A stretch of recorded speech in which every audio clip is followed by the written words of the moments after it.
Hello, bachcho. Let's read this question. So this question says, Max Planck said, we have no right to assume that any physical law exist, or if they have existed up to now, then they will continue to exist in a similar manner in the future. Comment okay. तो चलिए बच्चों, अब हम इस question को start करते हैं।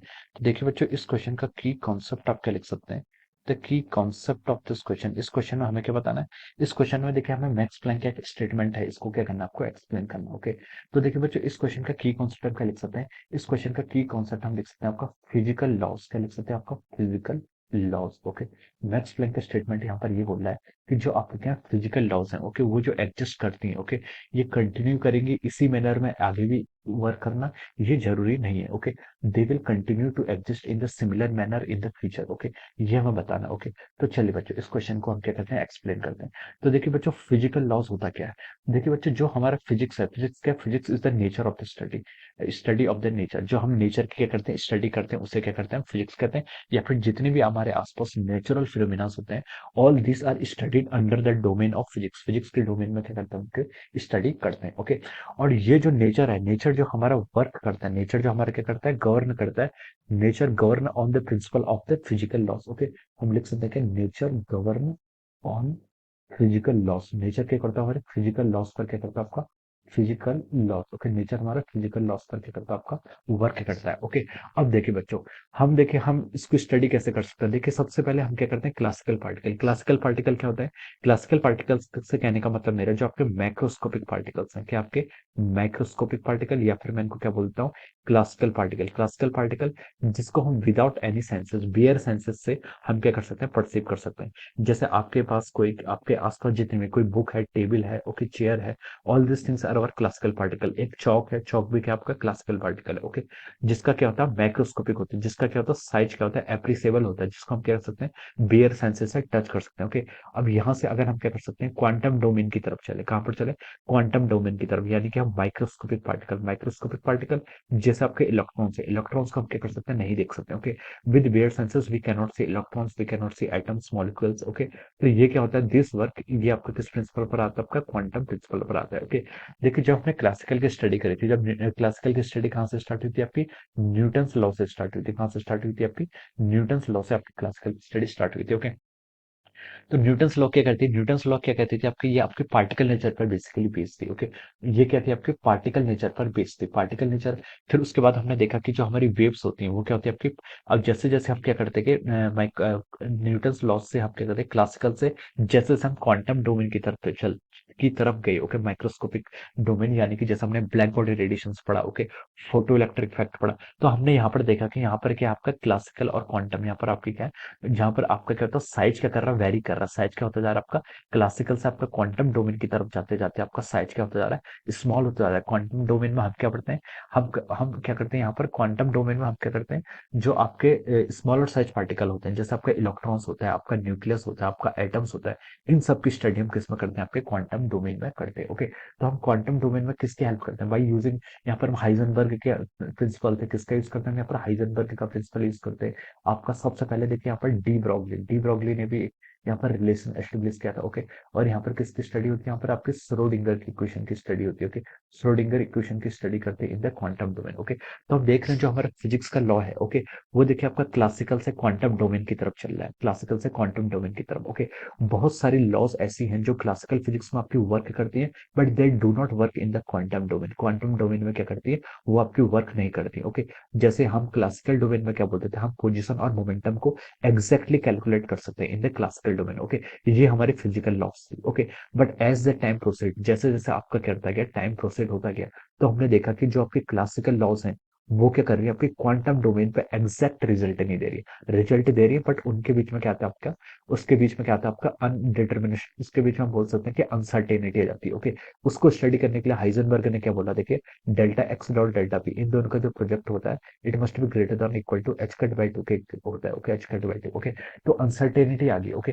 तो जो हमारी सर्टेनिटी क्लासिकल फिजिक्स में थी वो क्या हुई, अनसर्टेनिटी में कन्वर्ट हो गई। ओके। तो हम बोल सकते हैं कि जो लॉज आपकी यहाँ पर एग्जिस्ट कर रही थी, दे डू नॉट एग्जिस्ट, ये फ्यूचर में एग्जिस्ट करे ना करे, ये लॉ फ्यूचर में एग्जैक्टली वर्क करे ना करे, इसकी क्या है, सर्टेनिटी नहीं है। ओके। अब जैसे हम इसको ऐसे भी समझ सकते हैं, जैसे पहले हम स्टडी करते थे न्यूटन्स लॉ में कि आपके न्यूटन्स लॉ आपकी बेसिकली क्या है, नॉन रिलेटिविस्टिक पार्टिकल के लिए, किसके लिए, आपकी नॉन रिलेटिविस्टिक पार्टिकल की स्टडी करते हैं। नॉन रिलेटिविस्टिक पार्टिकल क्या होता है, पार्टिकल जिनकी स्पीड क्या होती है, much much less as compare to the speed of light. Okay, speed of light से बहुत ही क्या होती है, स्मॉल होती है। ओके, और जब आप क्या करते हैं, जब हम स्पीड के टर्म में अगर हम बात करें, देखिए ये जो आपका क्लासिफिकेशन है, this is on the basis of the size, size के बेसिस पे। ओके, अगर हम क्या करते हैं स्पीड ऑफ द पार्टिकल की टर्म में बात कर रहे हैं, तो नॉन रिलेटिविस्टिक से हमने कहा मूव किया रिलेटिविस्टिक डोमेन में। किस डोमेन में, रिलेटिविस्टिक डोमेन में। रिलेटिविस्टिक डोमेन होता है जहां पर आपकी v क्या होती है, आपकी स्पीड ऑफ लाइट c की क्या होती है, कंपेरिजन में होती है। ओके, तो हम बोल सकते हैं जो आपकी वेलोसिटी, वेलोसिटी किसके कंपेरिजन में है, स्पीड ऑफ लाइट के। ओके, तो देखिए जो वर्क, जो फिनोमिना या फिर जो प्रिंसिपल आपके न्यूटोनियन मैकेनिक्स को हम बेसिकली नॉन रिलेटिविस्टिक मैकेनिक्स बोलते हैं, तो यहाँ पर जो स्टडी करते थे वो वर्क आपका नॉन रिलेटिविस्टिक में क्या हो गया, आपका फेल हो गया। हम बोलते थे कि नॉन रिलेटिविस्टिक में कि जो आपका मास है, मास तो देखिए आपका क्या है, कांस्टेंट क्वांटिटी, बट हमें पता चला कि mass is not constant in the relativistic domain. Relativistic domain में हमने देखा कि मास कैसे कैसे वेरी कर रहा है, mass is equal to m not times 1 minus v square by c square. Okay, इस प्रिंसिपल से आपका क्या कर रहा है, मास क्या कर रहा है, आपका वेरी कर रहा है। ओके, ये आपका किस में है, this is the relativistic domain. Relativistic domain में हम इसको ऐसे बता सकते हैं। Okay, similarly for the time, time हम क्या एज्यूम करते थे, टाइम हम बोलते थे कि time is an absolute quantity. Time की आपकी एब्सोल्यूट क्वांटिटी है, तो हम बोलते थे कि टाइम आपका क्या है, कांस्टेंट है, टाइम तो आपका फ्रेम ऑफ रेफरेंस से क्या है, इंडिपेंडेंट है। लेकिन जब हम रिलेटिविस्टिक स्टडी में हमने स्टडी करी, तो हमने देखा कि टाइम भी क्या करता है, आपका वेरी करता है by this formula. Okay, time भी क्या आपका कांस्टेंट नहीं है। ओके, अगर कोई पार्टिकल क्या बहुत ही हाई स्पीड से मूव कर रहा है with the speed comparison to the speed of light, तो हम क्या करते हैं, उसका टाइम क्या हो जाता है, आपका चेंज हो जाता है। ओके, उसका टाइम क्या हो जाता है, आपका चेंज हो जाता है, टाइम क्या हो जाता है, आपका स्लो हो जाता है, जब आपके ऑब्जेक्ट क्या करते हैं, मूव करते हैं। टाइम, मास और थर्ड क्वांटिटी क्या होती है, लेंथ। लेंथ की आपकी थर्ड फिजिकल क्वांटिटी है। हमने देखा कि लेंथ भी आपकी कांस्टेंट है in case of our non relativistic mechanics. But जैसे ही हमने रिलेटिविस्टिक डोमेन में एंटर किया, तो हमने देखा कि रिलेटिविस्टिक डोमेन में आपकी लेंथ भी क्या कर रही है, वेरी कर रही है। लेंथ भी कांस्टेंट ही है, लेंथ आपकी क्या हो जाती है, आपकी डिक्रीज हो जाती है। लेंथ क्या करती है, आपकी लेंथ का कॉन्ट्रैक्शन होता है। टाइम आपका डायलेट होता है, लेंथ आपकी कॉन्ट्रैक्शन होता है।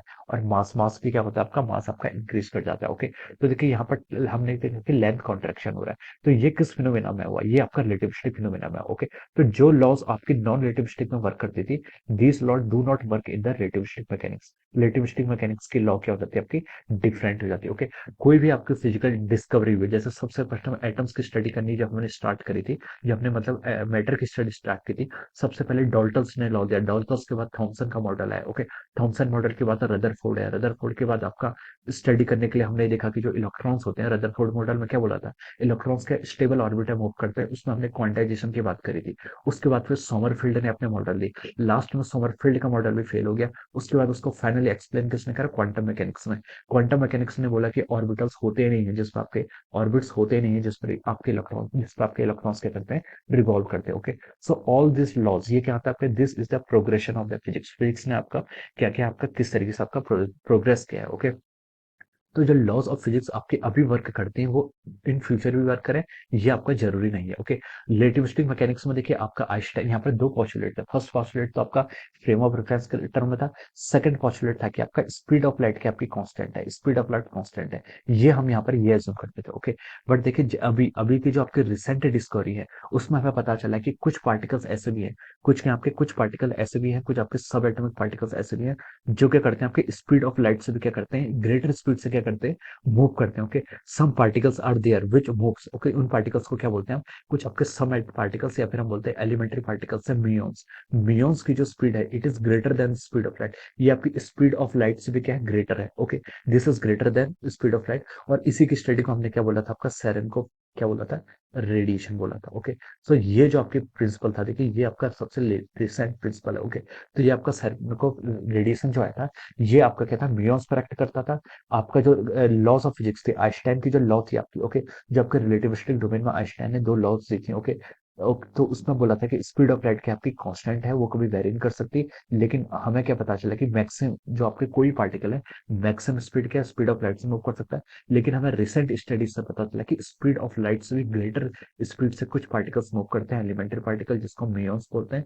और उसके ये हमें बताता है कि जो हमारे लॉज है, लॉज के आपके सेम प्रिंसिपल पर क्या करती है, वर्क नहीं करती। जो लॉ आज के टाइम पे एग्जिस्ट करती है, in future it can change. Okay, तो यही मैक्स प्लैंक का स्टेटमेंट है। We have no right to assume that any physical law exists, or if they have existed up to now, they will continue to exist in the similar manner in the future. Okay, so this is the explanation of this answer question. Okay, so I hope you all understood this concept. All the best and thank you so much.